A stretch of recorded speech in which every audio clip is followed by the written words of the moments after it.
அடுத்த ஆண்டு நடைபெற இருக்கும் சட்டமன்ற தேர்தலை மனசுல வச்சுதான் 30 லட்சம் குடும்ப வாக்குகளை பெறுவதற்காக மகளிர் உரிமை தொகை திட்ட விதிகளை திமுக அரசு தளர்த்தி இருப்பதா அதிமுக பொதுச் செயலாளர் எடப்பாடி பழனிசாமி குற்றம் சாட்டியிருக்காரு. கடலூர் மாவட்டம் குறிஞ்சிப்பாடி தொகுதிக்கு உட்பட்ட வடலூர்ல அதிமுகவுக்கு ஆதரவாக பிரச்சாரம் செய்த அவரு வரும் சட்டமன்ற தேர்தலில் 200 தொகுதிகளில் வெற்றி பெறுவோம் அப்படின்னு முதல்வர் ஸ்டாலின் சொல்றது கனவாக இருக்கும் அப்படின்னும், அதிமுக கூட்டணி மக்கள் ஆதரவோட 210 தொகுதிகளில் வெற்றி பெறும் அப்படின்னு சொல்லியிருக்காரு. கடந்த தேர்தல்ல மிகவும் கவர்ச்சிகரமா பேசி ஏழைகளை ஏமாற்றி திமுக ஆட்சிக்கு வந்ததா அவரு விமர்சனம் பண்ணிருக்காரு.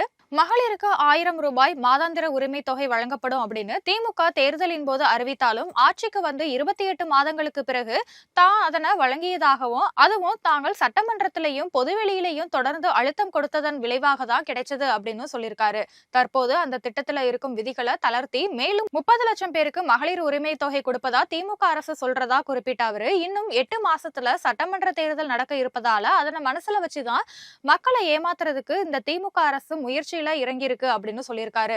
தேர்தல் வந்தாலே மக்களை எப்படியெல்லாம் ஏமாத்தலாம் அப்படின்னு சிந்திக்கும் கட்சிதான் திமுக அப்படின்னு குற்றம் சாட்டிய எடப்பாடி பழனிசாமி தற்போது வீடு வீடா கதவை தட்டி கெஞ்சி கூத்தாடி திமுக பொதுமக்களை உறுப்பினர்களாக சேர்க்கிற முயற்சியில இறங்கி இருப்பதாகவும் கடுமையா விமர்சனம் பண்ணியிருக்காரு.